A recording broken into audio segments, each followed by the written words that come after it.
Untuk waktu ini kita nak melihat juga mungkin dari segi bagaimana keadaan terutama di Kuching Sarawak. Difahamkan Fadilah Sulaiman, Wakil Esro Awani Sarawak, pada ketika ini berada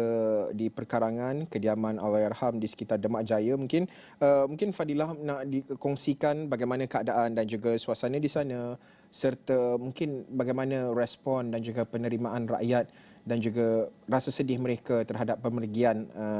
Tun Taib Mahmud ini. Baik, terima kasih Haris. Saya sekarang ini berada di hadapan kediaman rumah Allahyarham Tun Abdul Taib Mahmud, di mana ketika ini untuk meninjau bagaimana persiapan yang dilakukan sebelum kita menerima jenazah yang akan dibawa ke kediamannya di sebelah petang nanti sesudah jenazah tiba di lapangan terbang antarabangsa Kuching yang dijadualkan tiba sekitar jam 3.30 petang nanti, dan untuk perkembangan pada waktu ini sekitar jam 9 pagi sehingga 10 pagi. Dan ketika ini juga, kalau sempat tadi melihat visual di belakang saya, ramai kenderaan agensi-agensi negeri yang telah mula masuk, dan yang paling awal sebenarnya adalah kenderaan dari Astana Negeri dan juga dari kontraktor-kontraktor untuk melakukan persiapan bagi menerima untuk majlis ataupun upacara yang akan berlangsung di sebelah petang dan juga untuk esok hari. Dan Haris, kita selain daripada itu, kita juga ada melihat tadi van daripada Lembaga Amanah Masjid Negeri Sarawak sudah pun tiba keluar masuk untuk yang bertugas ataupun yang bertanggungjawab untuk melakukan pengurusan persiapan pengebumian, di mana kita difahamkan pengebumian Tun adalah dijadualkan pada selepas solat Zuhur esok hari di kawasan perkarangan perkuburan keluarganya sendiri, iaitu di kawasan tidak jauh daripada kediamannya ini. Tapi sebelum itu, saya juga ingin berkongsi bagaimana pergerakan jenazah yang dijangka dalam untuk hari ini dan juga untuk esok hari, di mana ketibaannya dijangka sekitar pukul 3.30 petang di lapangan terbang antarabangsa Kuching, dan kemudiannya akan terus dibawa ke kediamannya di sini di Demak Jaya Kuching ini. Dan selepas itu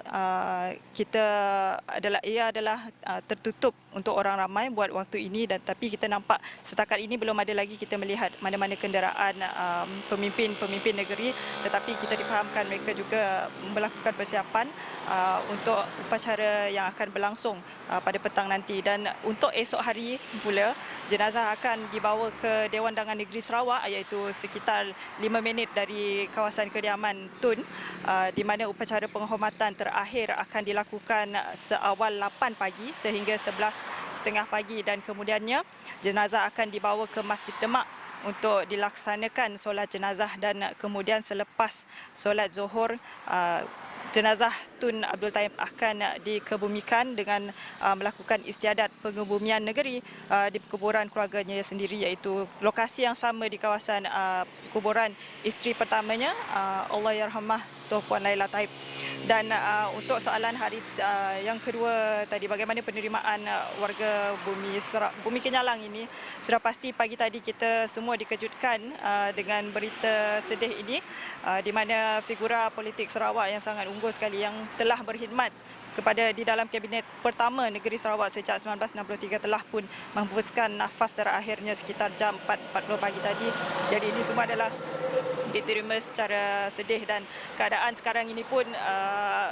nak hujan. Sebenarnya pagi tadi dah hujan,